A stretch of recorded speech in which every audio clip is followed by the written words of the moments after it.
आज ही शाम तक आपके पास रिकॉर्डिंग आ जाएगी। काजल मैम, पहला सवाल कौन सा? सर पहला सवाल टाटा कम्युनिकेशन पे है। 100 शेयर्स हैं सर मेरे पास। 1805 पे लास्ट ईयर मई में लिया है सर। सर प्रॉब्लम ये आ रही है कि ये नहीं पता चलता है, अगर बेसिकली देखा जाए तो जैसे ऊपर चला गया था 2170 समथिंग कुछ गया था। समझ में नहीं आता कि उस टाइम सेल करना है कि नहीं करना, फिर इतना नीचे आ गया। अभी भी 11%, 10% नीचे ही है मेरे खरीद भाव से। तो पता कैसे चलेगा कि कब बेच देना है उसे, या कब ये तक बड़ी रखना मुश्किल होती है यार। हम लोग क्या है, मल्टी बैगर ढूंढने निकलते हैं। हम रखे रहते हैं कि अच्छी कंपनी है भाई, पेरेंटेज भी अच्छी है, कंपनी भी अच्छी है, राजेश सर अच्छे गेन्स दिखाती है। रखे रहते हैं कि और चलेगा, वो गेन्स जो दिख रहे होते हैं नोशनल। काजल जी का सवाल आ चुका है, टाटा कम्युनिकेशन। अच्छा, टाटा कम्युनिकेशन अब यहाँ पे टीज करूँ, बाद में टीज करूँ? अब से कुछ देर बाद 1:30 नो योर कंपनी में टाटा कम्युनिकेशन का मैनेजमेंट ही जुड़ने वाला है अपने नतीजों पे, तो और बातचीत होने वाली है। तो मैं अभी पढ़ ही रहा था नंबर्स, रिजल्ट वगैरह सब कुछ। Q on Q margins contract हुए, ये लीजिए टीजर भी आ गया। पर उसके पीछे इनडेप्थ देखें तो जो जियो पॉलिटिकल सब इश्यूज हुए, इनके काफ़ी नुकसान हुआ था। केबल्स वेबल उसकी स्पेंड में भी प्रॉब्लम है, उसके चलते भी मार्जिन कॉन्ट्रैक्ट हुए हैं। खैर राजेश सर, सवाल था कि ये अच्छी पेडिग्री कंपनी भी हो, खूब गेंस दिखाए, कब मुनाफा बांधू? अभी नहीं बांधा, इसने 2000 भी दिखाया मुझे आज, लेकिन 200 रुपये नीचे मेरे खरीद भाव से आ गया है। क्या करना चाहिए ऐसी कंपनी? कब मुनाफा बांधे हम लॉन्ग टर्म रिटेल इन्वेस्टर्स? और टाटा कम्युनिकेशन में अब क्या करा जाए? नमस्कार नीतू जी, काजल जी। पहले तो कंपनी की बात करें तो कंपनी बहुत अच्छी है, पेडिग्री अच्छी है। करीब करीब 190 देशों में 7,000 क्लाइंट्स के साथ काम करती है, और उसमें 300 कंपनी तो फॉर्च्यून 500 की कंपनी। तो आप समझ सकते हो कितनी बड़ी और शानदार कंपनी ग्लोबल नेटवर्क चलाती है। जैसे आशीष जी ने अभी कहा कि केबल वगैरह को लेकर जियो पोलिटिकल टेंशन जो थे उसको लेकर के मार्जिन में दबाव आया। टॉप लाइन सिर्फ 6% के आसपास बढ़ी, लेकिन बॉटम लाइन 115% बढ़ा, क्योंकि कुछ लैंड पार्सल इन्होंने चेन्नई का बेचा था, उस वजह से नंबर बॉटम लाइन अच्छी आई। आगे जाते हुए जिस तरीके के डेटा वगैरह का माहौल है, लगता है कि बहुत अच्छा कामकाज करेगी। जो गिरावट 200 रुपए की आप देख रहे हैं वो सिर्फ टाटा कम्युनिकेशन में नहीं है, पूरा बाजार ही पिछले 4-5 महीनों से बहुत बुरे हालात से गुजर रहा है, उस वजह से दबाव आया। जहां तक मुनाफा मांगने की बात है, मैं समझता हूँ कि जैसे कि आपने कहा कि आप लंबी अवधि के निवेशक हैं, तो ये छोटी अवधि में या शॉर्ट टर्म में जो भी ऊपर नीचे के उतार चढ़ाव होते हैं उसे इग्नोर किया करें। कंपनी अगर अच्छी है और क्वार्टर ऑन क्वार्टर अच्छा नंबर दे रही है, वैल्यूएशन सुविधाजनक है, तो कोई जरूरी नहीं है कि हम हर उछाल पे बेचने की कोशिश करें ये सोच के कि नीचे आएगा तो दोबारा ले लेंगे। हो सकता है कि वो दोबारा नीचे ना आए, आपके बेचे हुए दाम से और ऊपर चल जाए तो आपके खरीदने की हिम्मत नहीं होगी। तो अगर कंपनी अच्छी है तो बनी रहें, वैल्यूएशन पर ध्यान रखें, नंबर्स क्वार्टरली आते हैं उस पे ध्यान रखें, कोई कॉर्पोरेट एक्शन आता है उस पे ध्यान रखें और उस पर डिसाइड करें। ओके नीतू मैम, सवाल पूछें। बिरला सॉफ्ट लिया हुआ है, लेने का मन है? लिया हुआ है सर। दिखाइए डायरेक्टर साहब। 420 रुपए पे 300 शेयर्स, ठीक बोल रहा हूं? जी जी जी। और क्यों लिए थे नीतू मैम? लंबी अवधि का सोचा था, ट्रेडिंग वेडिंग का मामला था? लॉन्ग टाइम के लिए। लॉन्ग टर्म मतलब? वही 2 साल 3 साल भी रख सकती हूँ। और ये आइडिया कहाँ से आया बिरला सॉफ्ट का? मेरा बेटा बोला। ओके, क्या करना चाहिए राजेश सर? 2-3 साल के टाइम होराइजन के बिरला सॉफ्ट खरीद भाव अभी के भाव के आसपास ही, ऐसे कोई दिक्कत नहीं है, रख लें क्या? देखिए, इस वक्त रखने की सलाह रहेगी। तीसरी तिमाही के नतीजे हालांकि थोड़े से सॉफ्ट आए थे, क्योंकि सीजनैलिटी का इम्पैक्ट था, लेकिन आगे आने वाले दिनों में हमें लगता है मार्जिन में भी सुधार होता हुआ नजर आएगा। डील पाइपलाइन बहुत हेल्दी है। थोड़ी बहुत दिक्कतें आईटी कंपनीज को यूएस को लेकर के है, बट मुझे लगता है कि वो वक्तिया है। लंबी अवधि में वापस से आईटी कंपनीज का दौर आएगा, और ऐसा नहीं है कि सारी आईटी कंपनीज बंद हो जाएंगी। जिस तरीके के माहौल चल रहा है उसे देखते हुए कह रहा हूँ, इस वक्त बने रहने की सलाह रहेगी। हमारा अनुमान है कि ये साल भर में ये स्टॉक 440 450 तक जा सकता है, तो बनी रहे स्टॉक। ठीक है। जो आपके बेटे ने कहा है सही है लंबी अवधि के लिए, पर ये बेस्ट मिड कैप प्ले अपने मोटिव तो कमाना है Rajesh sir. Birla soft best IT play हो सकता है मिड कैप्स में, या इससे बेहतर विकल्प हैं? देखिए, बेहतर विकल्प है, ऐसा नहीं कह सकता कि नहीं है।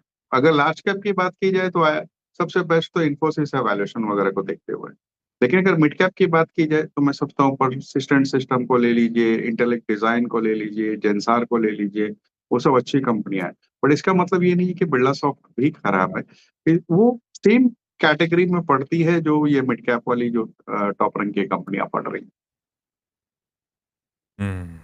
काजल मैम, हमारा अगला सवाल। काजल मैम कहाँ गई? Kajal ma'am. Yes sir. Yes ma'am, अगला सवाल। Sir next question is on Swaraj engine. I have 155 shares और खरीद भाव सर 1470। कब लिया स्वराज इंजन? पुराना खरीद है? 2021-22 में कुछ लिया है। यस 22 अप्रैल। ठीक है, 22 तब से तो लेकर अब तक तो डिविडेंड भी अच्छा आ गया होगा। 200-300 रुपए तो डिविडेंड ही मिल गया स्वराज इंजन में, है ना? यस सर, इस बार भी 104 रुपीज दिए। हाँ, डिविडेंड तगड़े रोल आउट हुए हैं, तो जो गेन्स हैं उसमें डिविडेंड जोड़ना बचा रह गया है। खैर, तो अब पूछूं क्या, मुनाफा बांधने का समय रखे रहे, ऐसा पूछूं? यस सर, कि मुझे लग रहा है कि कहीं ऐसी गलती ना हो जाए जो दिख रहा है कहीं चला ना जाए। टाटा मोटर्स में हुआ है या और सब शेयर्स में हुआ है कि वो इतना ऊपर चले गए और जब तक हम सोच पाते हैं तब तक वो भाव ही निकल गए। अरे यार, PHEL भोपाल प्लांट में आग की घटना, थोड़ी देर बाद डिटेल्स देखते हैं इसकी, क्या अपडेट्स हैं। राजेश सर, भाई स्वराज इंजन्स अच्छा मुनाफा हो रहा है, बांध लें नीतू मैम, काजल मैम, या बने रहें? पहले तो मैं ये कहूंगा कि काजल मैम ने जो गुरुकुल अटेंड किया था उसका लगता है इन्हें अच्छा खासा फायदा हुआ है। 1400 रुपए का। अरे वो रिकॉर्डिंग पहुंची नहीं उन तक, वो फिर याद उनको वापस वही बात आएगी। मैंने वैसे अपनी मार्केटिंग टीम को मैसेज कर दिया है मैम, आज शाम तक वो वीडियोस आ जाने चाहिए आप तक। हाँ राजेश सर, वीडियो आए नहीं आए, इनके पैसे तो वसूल हो गए ना। पर ये गुरुकुल से पहले की खरीद है वैसे, बाय द वे। हाँ, एनीवेज, अब कंपनी पे आते हैं तो कंपनी डीजल इंजन बनाती है स्वराज ट्रैक्टर के लेकर के, जो कि महिंद्रा एंड महिंद्रा बनाता है। तो कहने का मतलब है इनका एक ही क्लाइंट है और वही इनके प्रमोटर है, 52% स्टेक होल्ड करते हैं। नंबर्स अच्छे आए थे चौथी तिमाही में, अगर आप देखें तो 29% के आसपास का बॉटम लाइन में जंप आया था, रेवेन्यू में भी 29% का जंप था। केपेक्स अनाउंस कर रखा है 220 करोड़ के आसपास का, जो 1,95,000 यूनिट ये बनाते हैं, वो 2,40,000 बन जाएगी। दिक्कत ये है कि आज की डेट में भी जो प्लांट है वो 90-95% पे ही कामकाज कर रहा है, उसके बावजूद ये केपेक्स कर रहे हैं। तो अपने आप में दिखा रहा है कि मैनेजमेंट को भरोसा है कि आगे आने वाले दिनों में खपत पूरी बन जाएगी। 4400 4450 के आसपास मैं इन्हें ये सलाह दूंगा कि जो भी क्वांटिटी है उसमें आधा ये बेच ले, तो उससे क्या होगा, ऊपर के लेवल्स पे इनका मुनाफा वसूल हो जाएगा, जो रिमेनिंग क्वांटिटी होगी वो फ्री हो जाएगी और कैरी कर ले। यस, ये तरीका बढ़िया है। नीतू मैम के पास वापस भिलाई चलें। नीतू मैम, अगला सवाल। नीतू मैम डिस्कनेक्ट हो गई है नीतू मैम। काजल मैम, आप ही पूछिए अगला सवाल कौन सा है स्वराज इंजन्स के बाद? सर टाटा मोटर्स ही बता दीजिए सर, उसमें लिया तो मैंने। एक बात बताओ, टाटा ग्रुप पे कुछ ज्यादा दाव लगाया है क्या? टाटा मोटर्स तो सवाल था भी नहीं। टाटा एलेक्सी, टाटा कंज्यूमर, टाटा कम्युनिकेशन के सवाल भेजे थे आपने, और अब टाटा मोटर्स भी है। सारा टाटा ग्रुप का एक्सपोजर ले रखा है क्या?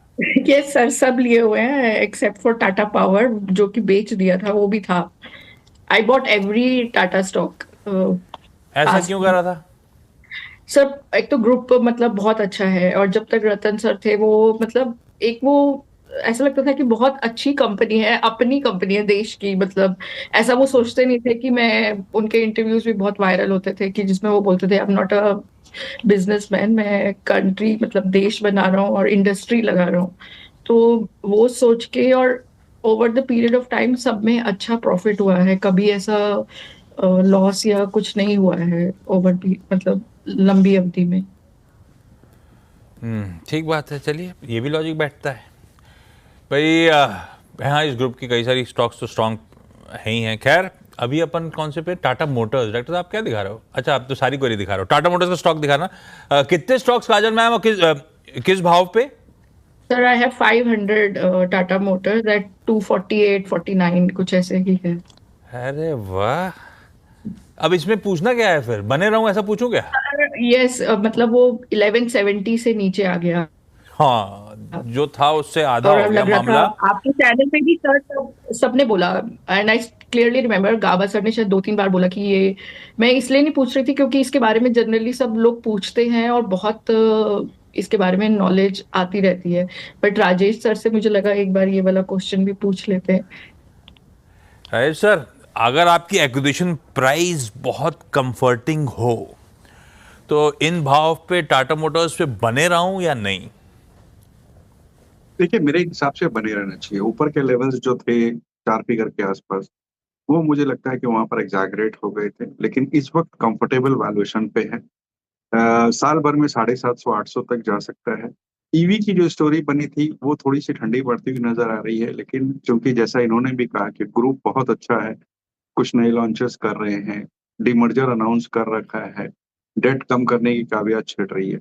लेकिन जो दिक्कत है वो जेएलआर की तरफ से आएगी, क्योंकि टैरिफ वार का बड़ा खामियाजा जेएलआर को भुगतना पड़ेगा, ये मेरे अनुमान में है। तो बहुत ज्यादा उम्मीद न रखें।